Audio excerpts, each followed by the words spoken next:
Can I make my comment, please? Yes, Hi, Uh, Brother Benz.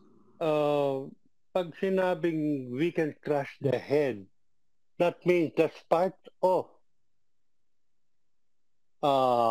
step 6, which is take possession of what you see inside the kingdom of the divine will. mm-hmm. So that crushing of the head applies not only for divorce, applies also for pogo problem, applies also for those people who are espousing to kill as many people on earth so that only the rich will enjoy the the wealth of the earth. May mga ganyan, yun din mga personal problems sa bahay kung mayroong mga tao na talagang balak silang patayin lahat and things like those. Now, going back earlier, I mentioned about Christ is the author of marriage. Wait, Kapag, Brother yep, Benji, on that yep. aspect, Hmm? the crushing of the head is truly because it pertains to the power of the acts, ano, done in the divine will. Uh-huh. It covers all as uh, we know about divine will acts, it's universal. But then, in this case, iba yung ginagawa natin na we are we are focusing the power of the light in Uh-huh. an area or to some persons whom we feel they really have to receive the power of the light. So yun yun. Kaya we're saying na Okay. we're Uh, focusing it on this it's person. a magnifying glass. Yes, yes. Okay. Now, going back to my point, kaya Mm. ko lang sinasabi kanina pa kay Father na God is the author of marriage. Kapag sinabi mong siya ang author of marriage, at ano pang gawin mo, kahit magpalipat-lipat ka pa ng bundok, kung itong taong ito ang mapapangasawa mo yan. Now, there come a point also that yung napangasawa mo naging problema. Let's say naging addict or nangaliwa. Yun ang plano ng Diyos. But the second part of the plan is, as you said earlier, is the importance of sacrifice. Kaya ngayon, nagagalit ang Diyos na imbis na mag-sacrifice ang tao, ang gusto niya, gawa tayo ng batas para makalaya ako dito sa bondage na to. Yes. That is how I look at marriage.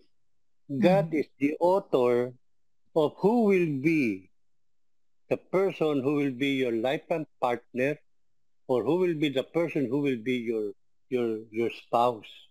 From day one, nakatalaga na yan because God is the author of marriage.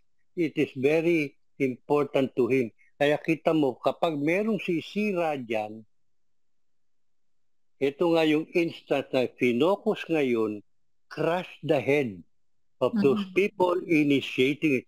Ibig sabihin, kahit yung mga tao na nagkahiwalay, nag-away, nagkaliwaan left and right, pareho, wala kang karapatang sirain yung marriage bond na binigay ko sa kanila. Because I am the author of their bond. And what I want is for you to sacrifice, for other people to sacrifice for your bond, but never to break that bond. Mm-hmm. Kaya lumalabas talaga kung sino na pangasawa ko, may kinalaman ng Diyos. Mm-hmm. Yeah. Yun ang nakikita ko. Kahit sabihin natin, Sister Weng, yung happy mo went to heaven ahead of you. Yun ang gusto ng Diyos.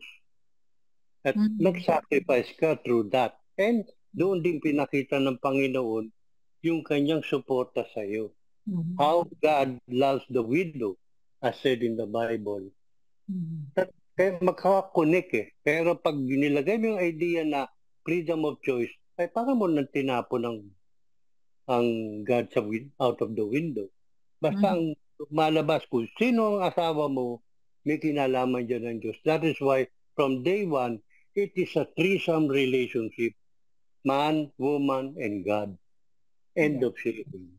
Thank you, Brother Benji. Actually, yun nga yung the spouse is supposed to, the purpose is really to make the other half holy. So, it could be na the other one is giving you the pain, the sufferings, but the very purpose of God is to make you holy. Diba? Yun yung ginagamit ng Diyos, yung mga ibang tao para pabanalin tayo. That is, if we recognize the purpose of God in making us encounter that person. So it is not the person herself who is doing that, but it is through her that God is working in order to make us holy. Yes. Amen. So, Kaya nga, sister, mayroong mag-asawa eh. Yung lalaki, officer pa ng NARCOM, pero adik. Pag umuwi siya, ang pinanghahampas niya sa mga anak niya, yung 45, caliber 45 o kaya yung Armalite. Ang ginagawa naman ng nanay, pag titirahin na yung mga anak niya, aakapin niya yung mga anak niya. So, she will be the one to receive the blows of the butt of the Armalite. And many people told her, hiwalayan mo na yan, lumayas na kayo, takbuhan nyo na. But the mother said no. The wife said no. Until certain point in time, nagkaroon ng transformation yung lalaki at naging speaker pa sa renewal group na yun. Now, of course, yung babae, dahil natamaan ng Armalite sa muka, na-dislocate yung panga niya. So, naging ganun itsura niya. Pero masaya siya dahil nakita niya asawa niya nagbago. Hindi na nag-addict. Naging speaker pa sa renewal. That's why tama ang Diyos. Sacrifice ang hiningi sa iyo, ibigay mo. Tama rin yung sinabi mo na because of that, naging lalong banal itong wife. In spite of mga kasama niya sa renewal, sinasabi, takbuhan mo na yan, layasan mo na, sinasaktan ka na. Pero no, hawak pa rin siya. So, there is consistency of these stories to what God is telling us. Yun lang po.